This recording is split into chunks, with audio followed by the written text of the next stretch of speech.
We're grateful for each and every one of you. Let us know where in the world you're tuning in from. We'd love to hear from you in the comments. Let's begin. The truth doesn't always arrive like a storm. Sometimes it slips in quietly, rearranges your life while you're still pretending everything is fine, and waits for you to notice the damage. I didn't catch my marriage breaking in one dramatic moment. It unraveled in pieces. Missed dinners, half-listened conversations, the way silence started lasting longer than comfort ever did. I'm Daniel Moore, and for most of my life, I believe stability was built through consistency. Wake up early, brew coffee the same way every morning, leave notes on the fridge even when they felt unnecessary. I worked in corporate compliance, numbers, contracts, patterns. I trusted logic because logic never lied to me. People did. My wife, Lauren Moore, and I had been married for 8 years. Not the loud, dramatic kind of love, something steadier. She was ambitious, sharp, always reaching for more. I admired that, supported it. When she landed a high-profile role at a consulting firm, I was proud. I celebrated her wins, even when they started pulling her further away from me. At first, it was small things. She stopped asking me about my day. Her phone buzzed late at night, and she'd angle the screen away, smiling faintly as if she'd heard an inside joke I wasn't part of. When I asked, she'd brush it off with casual explanations. Deadlines, team chats, pressure. I want to believe her. But there's a certain loneliness that settles when someone sleeps next to you, but lives somewhere else entirely. I felt it in the mornings when she rushed out without coffee. In the evenings when she came home energized but distant, talking more about her boss, Victor Langston, than anything we shared. Victor's name came up too often, always with admiration, always with that same restrained excitement. He really believes in my potential, she once said, eyes glowing. I smiled back, though something tightened in my chest. Weeks later, I noticed receipts that didn't add up. A hotel bar charge in a city she claimed she hadn't visited yet. A gift bag tucked deep in her closet. Expensive, unfamiliar. I didn't confront her. Not yet. I've learned that when people think they're safe, they reveal more. So I paid attention. I watched how her routines shifted, how she started dressing with intention again. Not for me, but for something else. How she practiced conversations in the mirror. How she laughed at texts and grew irritated when I interrupted. And then came the conversation that confirmed what I already knew. She stood in the kitchen one evening, stirring pasta she barely touched, speaking in that measured tone she used when she wanted approval without debate. She mentioned an upcoming work obligation. Out of town. Important. Non-negotiable. She framed it like a burden she was forced to carry. I nodded. Told her I understood. Told her to focus on her career. I even helped her choose which luggage to take. What she didn't see was the quiet shift inside me. The moment trust finally stopped asking questions and started gathering facts. That night, after she fell asleep, I opened my laptop and began doing what I do best. I traced timelines, emails, expense records, company policies, and something else too, patterns of power, influence, and secrecy. Because betrayal doesn't just break hearts. It leaves evidence. And once you see it clearly, you stop being hurt. You start being strategic. Lauren left before sunrise.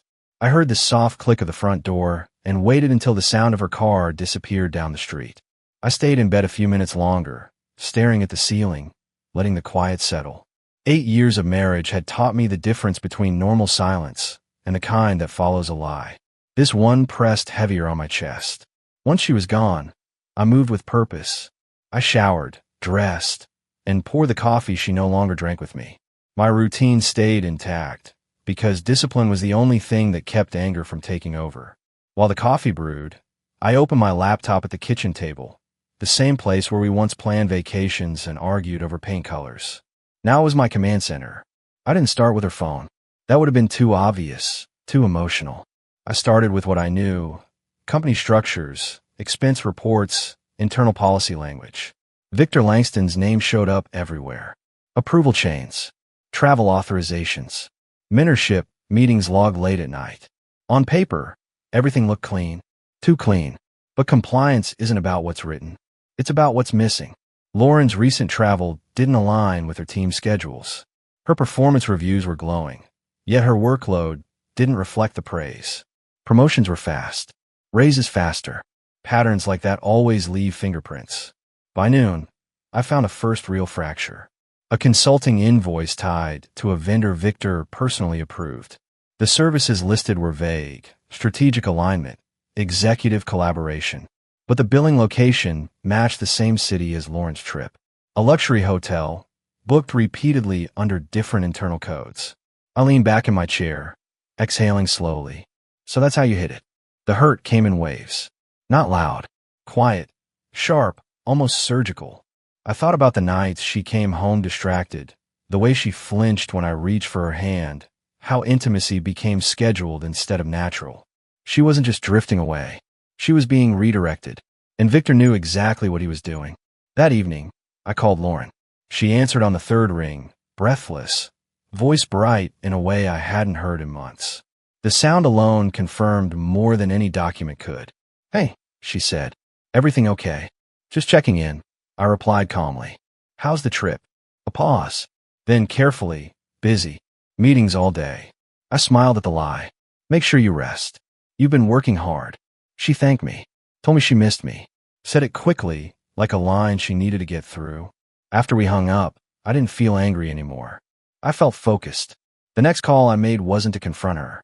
It was to Robert Klein, the company's external legal counsel, a man I'd worked with once before during a regulatory review. He owed me a favor, and more importantly, he respected precision. I didn't accuse anyone. I asked questions, hypothetical ones.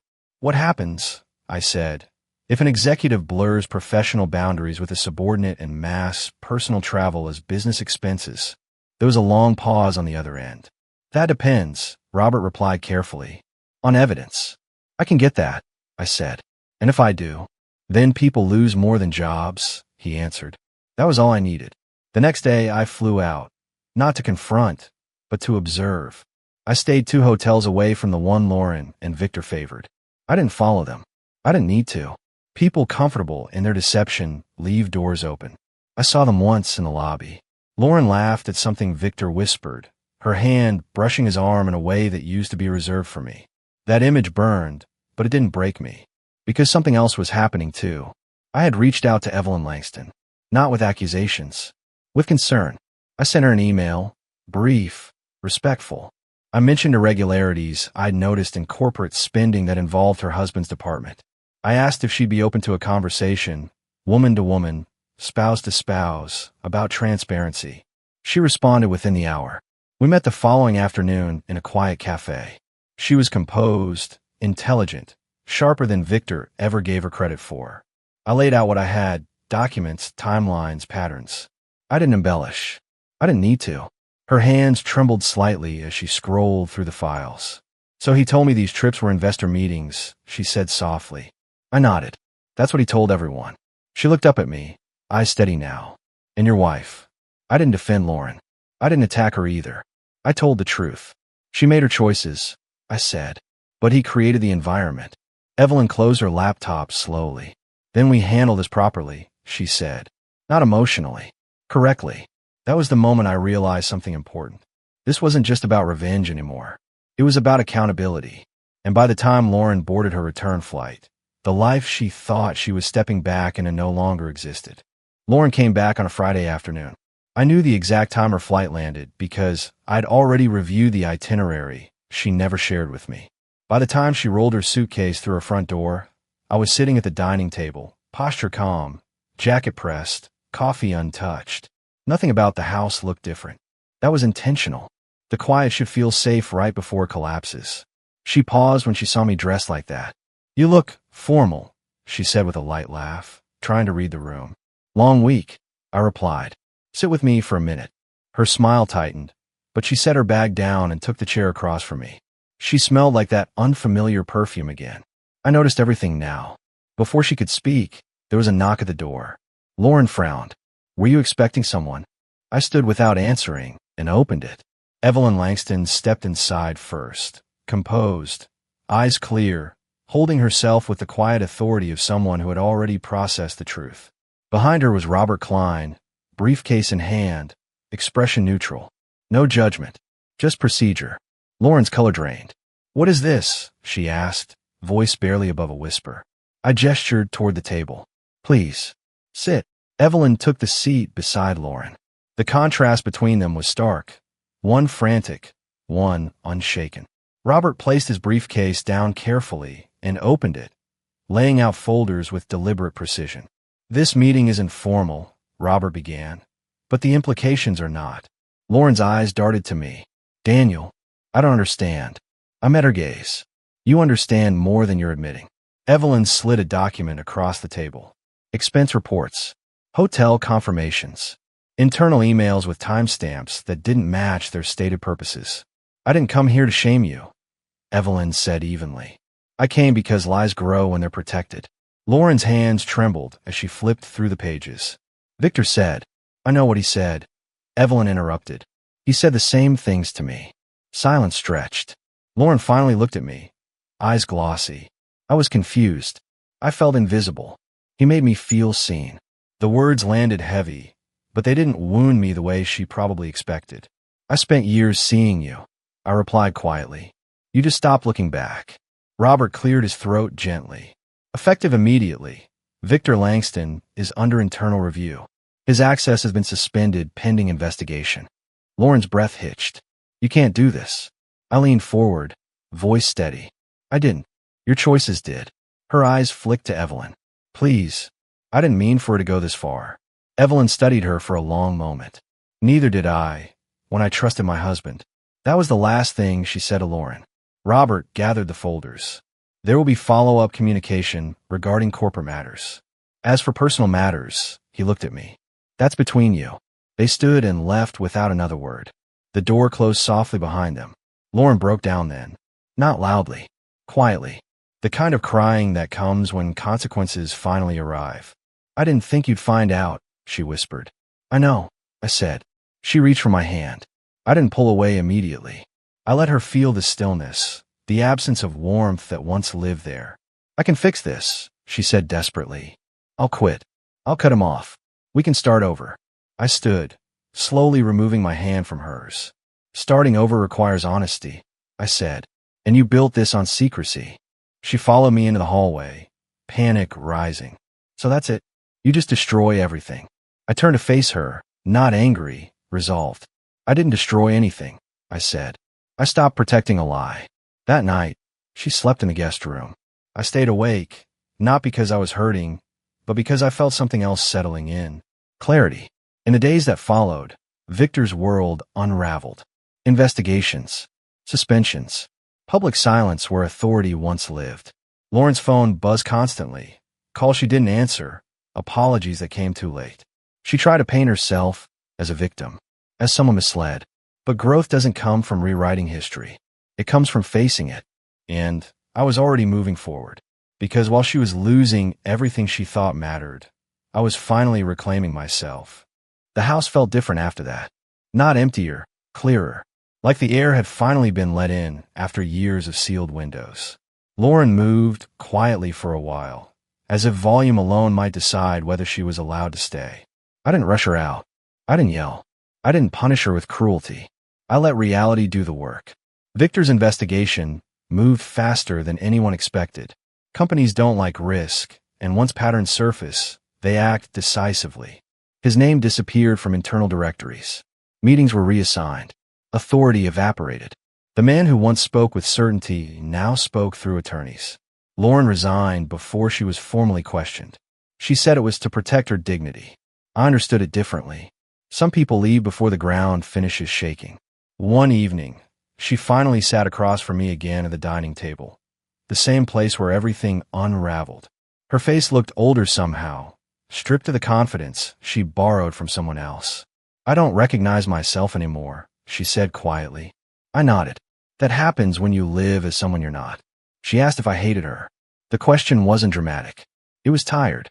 I don't, I said honestly. But I can't live beside someone I don't trust. She cried again, but this time there were no excuses in it. Just loss. A week later, she packed properly. Not hurried. Not secretive.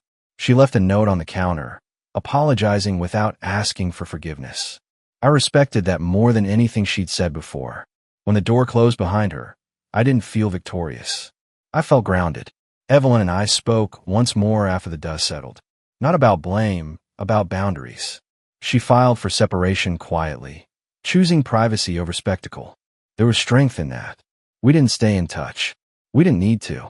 Some alliances exist only for the moment truth is required. As for me, I stayed exactly where I was. I kept my routines. Morning coffee, evening walks, work that demanded precision. But I changed one thing. I stopped shrinking myself to keep someone else comfortable. I filed for divorce when I was ready, not when anger demanded it. The process was clean, controlled, final. Lauren tried once more talk. Months later, she said she was rebuilding, that she'd learned hard lessons. I believed her. Growth often comes at high cost, but growth doesn't always mean reconciliation. I hope you become someone you're proud of, I told her. I just won't be there to see it. Walking away felt less like revenge and more like reclaiming ownership of my life. People think justice has to be loud to be satisfying. That revenge requires destruction. But the most powerful form of it is quiet, when you refuse to carry what someone else broke. I didn't win because she lost. I won because I refused to lose myself. And that was enough.